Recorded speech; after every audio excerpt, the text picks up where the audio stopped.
kokkuvõtlikult ma arvan, selline ühine seisukoht siin treeneriga ja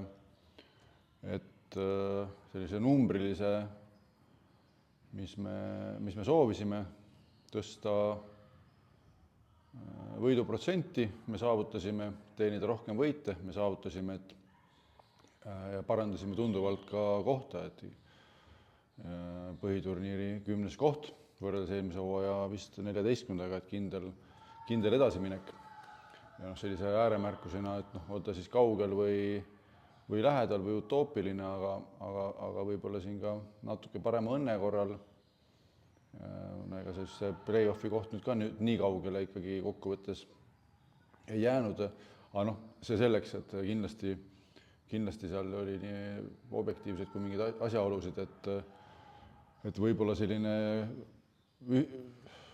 ühtne panus ja siis võib-olla nii-öelda mängijate kaupa minna siis ka juurde, aga see on juba selline peenhäälestus, et kindlasti ma olen selle taga, et me võime rahul olla. Mis muret tegi, mis ei meeldinud üldse, ärme siis ilusta, ei meeldinud see, et kui saaks vahetada, et kas ma oleks teeninud mingisuguse võib-olla võidu rohkem, kindlasti oleks tore olnud, aga tegelikult mind häirisid need, et mingites mängudes me siis kukkusime kokku. Et olid need põhjused siis, mis nad olid, aga kukkusime kokku, ma ei tea, kas lõpetasime me siis mängimise mängu keskel või mingis mängus tundus, et võib-olla me olime kaotanud selle mängu enne mängu, et see kindlasti on asi, mida me ei saa lubada ja mida me ei aktsepteeri ja selle eest et seda me lubada ei saa. Ja eks siis on mingeid asju veel selliseid, aga neid ma siin võib-olla avalikult ei lahkaks, et võib-olla, et kuhu mõni võit jäi. Nii et korralik tulemus, eriti veel arvestades seda, et kui küsitakse hooaja eel, et öelge siis, mis teie eesmärk on, et mis kohta te sihite. Et kuidas me seda kohta siis seal paika paneme, kui mulle tundub, et mõnel juhul ei ole eesmärk üldse mitte võistkonda arendada, vaid selline, ma ei tea, reisibüroo, et kui mõnest võistkonnast käib siin läbi hooaja jooksul 5, teisest 10 mängijat, et siis kuidas me seda kohta hindame, et see ei ole kuidagi kriitika, vaid see on olukorra kirjeldus ja eks igaüks teeb oma valikuid ja juhib oma võistkonda, aga see kindlasti selline reisibüroo stiil meie stiil ei ole, et me soov on ikkagi komplekteerida, koguda võimalikult hea koosseis, hea selles mõttes mängijad, kellesse me usume, et neil on see potentsiaal, kellele me seda võimalust tahame anda ja siis hooaja jooksul koos nendega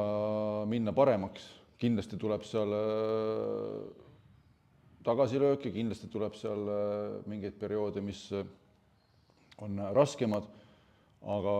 siiski hooaja käigus minna paremaks ja ma arvan, et ka sellel hooajal me seda suutsime võistkonnana ja mängijatena. Nüüd siis treenime ja vaadates veerandfinaalidele kindlasti on Pärnu favoriit, aga ma arvan ja usun, et tuleb põnev seeria. Eks meil on seal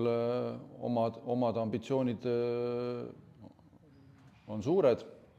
aga ma loodan, et siis viiendas mängus me siis seal loodetavasti 5. mängu viimasel minutil näeme sellest viskest, kas siis kuhu poole see kukub ja kui see nii juhtub juhtub ta siis minema ühele või teisele poole, ma arvan, et siis me võime igal juhul rahul olla. Et loomulikult, kui ta juhtub minema hästi, siis ei ole üldse küsimust, kui siis juhtub minema ka mingil põhjusel teisiti,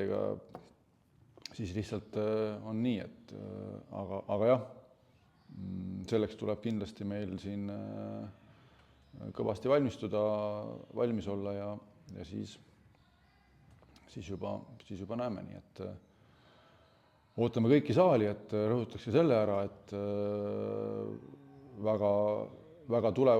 hea tulemus võistkonnalt, aga hea tulemus ka meie publikult, et ikkagi kui hooaja jooksul päris 20% ei kasvanud, aga põhiturniiri publiku kasv 16% ehk siis absoluut üle, oli ta seal vist 50 inimese võrra rohkem jõudes 375-ni ja play-off mängud on ees, siis ma arvan, et see kevad saab siin kuum olema ja korvpall oma parimates toonides, nii et saalis näeme.